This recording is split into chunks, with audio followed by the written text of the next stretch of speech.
Hello students, rebate on bills discount problem number 4 we discuss on 1st April 2019 the opening balance of rebate on bills discounted account of a bank was rupees 1,07,500 opening rebate discount into add amount. On 31st March 2020 the bank finds that its interest or discount on advances or bills account shows a credit balance of 2,89,600 എന്ന് വെച്ചാൽ ഈ വർഷത്തെ discount തന്നിരിക്കുന്നത് 2,89,600 and no adjustments have been made in the account as yet. ഇതിൽ adjustment ഒന്നും നടത്തിയിട്ടില്ല. The bank has earned discount by discounting the bills. It is ascertained that the proportionate discount not yet earned on the bills discounted which will mature during the year 2019-20 amount of rupees 1,12,750. Past adjustment entries regarding rebate on bills discounted also show the discount account and unexpected discount amount. Okay, ഇതിൽ നമുക്ക് calculation ആവശ്യമില്ല, നമുക്ക് അതിൻ്റെ adjusting entries ചെയ്യാം. Okay, adjusting entries ആണ് പറഞ്ഞിരിക്കുന്നത്. Adjusting അപ്പോൾ rebate on bills discounted account at discount account, അതായത് ഓപ്പണിംഗിൽ റിബേറ്റ് നമുക്ക് ചോദിച്ചത് തന്നില്ല. ഓപ്പണിംഗിൽ റിബേറ്റ് തന്നിരിക്കുന്നത് 1,07,500 ആണ്. 1,07,000 ഫസ്റ്റ് ഏപ്രിൽ, അതായത് ഓപ്പണിംഗ് 1,07,500 അതിനുള്ള എൻട്രി ആണ്. ഈ കഴിഞ്ഞ വർഷത്തെ റിബേറ്റ് ക്യാൻസൽ ചെയ്യണം, എന്നിട്ട് അത് ഡിസ്കൗണ്ടിട്ട് ആഡ് ചെയ്യണം. അപ്പോൾ കഴിഞ്ഞ വർഷത്തെ റിബേറ്റ് ക്യാൻസൽ ചെയ്യണമെങ്കിൽ കഴിഞ്ഞ വർഷം അത് ലയബിലിറ്റി ആയിട്ട് എഴുതണം. ആ ലയബിലിറ്റി ക്രെഡിറ്റ് ബാലൻസ് ആയിരുന്നു കഴിഞ്ഞ വർഷം. അത് ഈ വർഷം ക്യാൻസൽ ചെയ്യണമെങ്കിൽ എന്ത് ചെയ്യണം? ഡെബിറ്റ് ചെയ്യണം. അപ്പോൾ rebate on bills discounted account at 1,07,500 to discount account. Discount അക്കൗണ്ടിൽ നമ്മൾ ക്രെഡിറ്റ് ചെയ്യുന്നു. ഡിസ്കൗണ്ടിനോട് കൂട്ടണല്ലോ 1,07,500. ഓക്കെ, ഇനി അതിനുശേഷം നമ്മൾ ഈ വർഷത്തെ ഡിസ്കൗണ്ട് അക്കൗണ്ടിൽ നമ്മൾ അത് ഈ വർഷത്തെ റിബേറ്റ് നമ്മൾ എന്ത് ചെയ്യുന്നു? കുറയ്ക്കുന്നു. അപ്പോൾ ഡിസ്കൗണ്ട് അക്കൗണ്ട് ഈ വർഷത്തെ റിബേറ്റ് 1,12,750. നമുക്ക് ക്വസ്റ്റിൽ തന്നുണ്ട് 1,12,750. നോക്കുക, ഈ വർഷത്തെ റിബേറ്റ് ആണത്. Discount not yet earned on the bills discount. ഇവിടെ കാൽക്കുലേഷൻ ആവശ്യമില്ല, നേരിട്ട് ചോദിച്ചിട്ട് തന്നിട്ടുണ്ട് 1,12,750. അപ്പോൾ അത് നമ്മൾ ഈ വർഷത്തെ ഡിസ്കൗണ്ട് അക്കൗണ്ടിൽ നിന്ന് കുറയ്ക്കുന്നതായിട്ട് നമ്മൾ കാണിക്കുന്നു. കുറയ്ക്കുമ്പോൾ ഡെബിറ്റ് ചെയ്തു. അത് റിബേറ്റ് ലയബിലിറ്റി ആയിട്ട് എഴുതാൻ വേണ്ടി നമ്മൾ എന്ത് ചെയ്തു? ലയബിലിറ്റി ആയിട്ട് എഴുതാനായിട്ട് 1,12,750. ഓക്കെ, നമ്മൾ എഴുതി. ഇനി നമുക്ക് ഡിസ്കൗണ്ടിൻ്റെ കൂടെ കൂട്ടുകയും കുറയ്ക്കുകയൊക്കെ ചെയ്യുന്ന നമ്മൾ പറഞ്ഞു. അപ്പോൾ ഡിസ്കൗണ്ടിൻ്റെ കൂടെ കൂട്ടുക. നമുക്ക് ഡിസ്കൗണ്ട് തന്നിരിക്കുന്നത് 2,89,600 ആണ്. 2,89,600 ഇതാണ് നമുക്ക് ഈ വർഷത്തെ ഡിസ്കൗണ്ട് അക്കൗണ്ടിൽ കാണിക്കുന്ന എമൗണ്ട്. തന്നിട്ട് എമൗണ്ട് അഡ്ജസ്റ്റ് ചെയ്യുന്നതിന് മുമ്പുള്ള എമൗണ്ട്.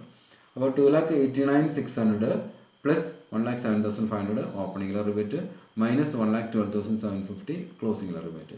ഇത് കൂട്ടുകയും കുറയ്ക്കുകയും ചെയ്ത് കഴിയുമ്പോൾ ബാക്കി വരുന്ന എമൗണ്ടാണ് നമ്മൾ എന്ത് ചെയ്യുന്നത്? പ്രോഫിറ്റ് ആൻഡ് ലോസ് ട്രാൻസ്ഫർ ചെയ്യണം. അങ്ങനെ 2,84,350 2,84,350 ഇതാണ് നമ്മുടെ ഡിസ്കൗണ്ട് അക്കൗണ്ടിൽ നിന്നും പ്രോഫിറ്റ് ആൻഡ് ലോസ് അക്കൗണ്ടിൽ ട്രാൻസ്ഫർ ചെയ്യുന്ന എമൗണ്ട്. 2,84,350 ഇത് നമ്മൾ അക്കൗണ്ട് വരച്ച് നമ്മൾ തയ്യാറാക്കുന്നത്. Balance in discount account transfer to profit and loss account. മറ്റേത് opening rebate on bills discount transfer to discount received account.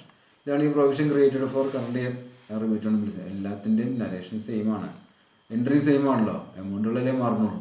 Okay, ഇനി നമുക്ക് രണ്ട് അക്കൗണ്ടുകൾ തയ്യാറാക്കണം. ഒന്ന് റിബേറ്റ് ഓൺ ബിൽസ് ഡിസ്കൗണ്ടഡും മറ്റൊന്ന് ഡിസ്കൗണ്ട് ഓൺ ബിൽസ് ഡിസ്കൗണ്ടഡ് അക്കൗണ്ടും. Okay, rebate on bills discounted ആദ്യം തന്നെ നമുക്ക് എഴുതേണ്ടത് വെച്ചിട്ടുണ്ടെങ്കിൽ ഓപ്പണിംഗിലെ റിബേറ്റ് ആണ്. അത് നമുക്ക് ചോദ്യത്തിൽ തന്നിട്ടുണ്ടാവുമല്ലോ 1,07,500. ഇത് ഓപ്പണിംഗ് ബാലൻസ് ബ്രോഡ് നമ്മൾ എഴുതാം. എന്നിട്ട് അത് ആ എൻട്രി രീതിയിൽ എന്താണ് ഡിസ്കൗണ്ടിൻ്റെ കൂടെ ആഡ് ചെയ്യുന്നുണ്ട് രീതിയിൽ. അപ്പോൾ rebate on bills discounted account to discount on bills discounted account. അപ്പോൾ 1,07,500. ഓക്കെ, അപ്പോൾ അത് രണ്ട് സൈഡും കഴിഞ്ഞ വർഷത്തെ ലയബിലിറ്റി ഈ വർഷം അത് ബാലൻസ് ചെയ്ത് ഇല്ലാണ്ടായി. അപ്പോൾ അത് നമുക്ക് ക്യാൻസൽ ചെയ്യാം. 1,07,500. ഇനി ഈ വർഷത്തെ റിബേറ്റ് എഴുതണം. ഈ വർഷത്തെ റിബേറ്റ് എഴുതുമ്പോൾ അതിൻ്റെ എന്താ ഇങ്ങനെ ഡിസ്കൗണ്ട് അക്കൗണ്ട് ഇട്ട് rebate on bills discount. Rebate credit ആണ്, അപ്പോൾ റിബേറ്റ് അക്കൗണ്ടിൽ ക്രെഡിറ്റ് ചെയ്തു to discount account. Discount account എഴുതിയിട്ട് 1,12,750. 1,12,750. ഇനി ഇത് ബാലൻസ് ചെയ്യാം. ബാലൻസ് ചെയ്യുമ്പോൾ 12,750 എഴുതാം. 1,12,750 112,750 ടോട്ടൽ എഴുതി. 112,750 എഴുതി. Balance CD 1,12,750. ഇതാണ് നമ്മുടെ ബാലൻസ് ഫിഗർ ആയിട്ട് വരുന്നത്. ഇത് അടുത്ത വർഷം ഇതുപോലെ തന്നെ നമ്മൾ എഴുതി ക്യാൻസൽ ചെയ്ത് കളയും. ഓക്കെ, ഇനി ഡിസ്കൗണ്ട് അക്കൗണ്ട് നേരത്തെ പറഞ്ഞ പോലെ അഡ്ജസ്റ്റിന് മുമ്പുള്ള ഡിസ്കൗണ്ട് ആദ്യം എഴുതാം. സൺറൈസിന് നോട്ടാൻ വേണ്ടി എഴുതാം. അപ്പോൾ 2,89,600 ഡിസ്കൗണ്ട് എഴുതുന്നു. എന്നിട്ട് opening rebate on bills discount add ചെയ്യുന്നു. 1,07,500 എഴുതുന്നു, ആഡ് ചെയ്യുന്നു. എന്നിട്ട് ഈ വർഷത്തെ റിബേറ്റ് നമ്മൾ മൈനസ് ചെയ്യുന്നു. ഈ വർഷത്തെ റിബേറ്റ് എത്രയാണ്? ഈ വർഷത്തെ റിബേറ്റ് 1,12,750 എഴുതുന്നു. എന്നിട്ട് നമ്മൾ ഇതിൻ്റെ ടോട്ടൽ ചെയ്ത് ബാലൻസ് ചെയ്ത് ബാക്കിയുള്ള അമൗണ്ട് പ്രോഫിറ്റ് ആൻഡ് ലോസിലേക്ക് വിടുന്നു. ഓക്കെ, അപ്പോൾ 2,89,600 1,07,500 കൂട്ടുമ്പോൾ നമുക്ക് 3,97,100 നമ്മൾ ടോട്ടൽ ചെയ്യുന്നു. 3,97,100 397 വരുന്നത്. ഓക്കെ, അതിൽ നിന്ന് 1,12,750 കുറയ്ക്കുന്നു. അപ്പോൾ 2,84,350 ഇതാണ് നമ്മുടെ ഈ വർഷത്തെ പ്രോഫിറ്റ് ആൻഡ് ലോസ് അക്കൗണ്ടിൽ ട്രാൻസ്ഫർ ചെയ്യുന്ന എമൗണ്ട്. നമ്മൾ ഈ എൻട്രി എഴുതിയപ്പോൾ ഇവിടെ ലാസ്റ്റ് എൻട്രി ആയിട്ട് നമ്മൾ അതാണ് ആ എമൗണ്ട് 2,84,350 ഇത് കിട്ടിയത് അങ്ങനെയാണ്. ഒന്നെങ്കിൽ നമ്മൾ ഇതിപ്പോൾ കൂട്ടി ഇത് രണ്ടും ക്രെഡിറ്റ് ചെയ്ത് ഡിസ്കൗണ്ട് അക്കൗണ്ട് ഇത് രണ്ടും ക്രെഡിറ്റ് ചെയ്തു, ഇത് ഡെബിറ്റ് ചെയ്തു, അപ്പോഴാണ് നമുക്ക് ഈ എമൗണ്ട് കിട്ടിയത്. നമ്മൾ അക്കൗണ്ട് എഴുതാതെ നമ്മൾ കുട്ടി കുറച്ച് എഴുതുന്ന രീതിയാണ് ഇത്. അത് അക്കൗണ്ടിൽ കൂടെ നമ്മൾ കണ്ടുപിടിച്ചത്. ഓക്കെ, ഡിസ്കൗണ്ട് അക്കൗണ്ട് വരച്ച് നമ്മൾ കണ്ടുപിടിച്ചത്. ഓക്കെ, ക്ലിയർ ആയിട്ടാണെന്ന് വിചാരിക്കുന്നു. Okay, thank you.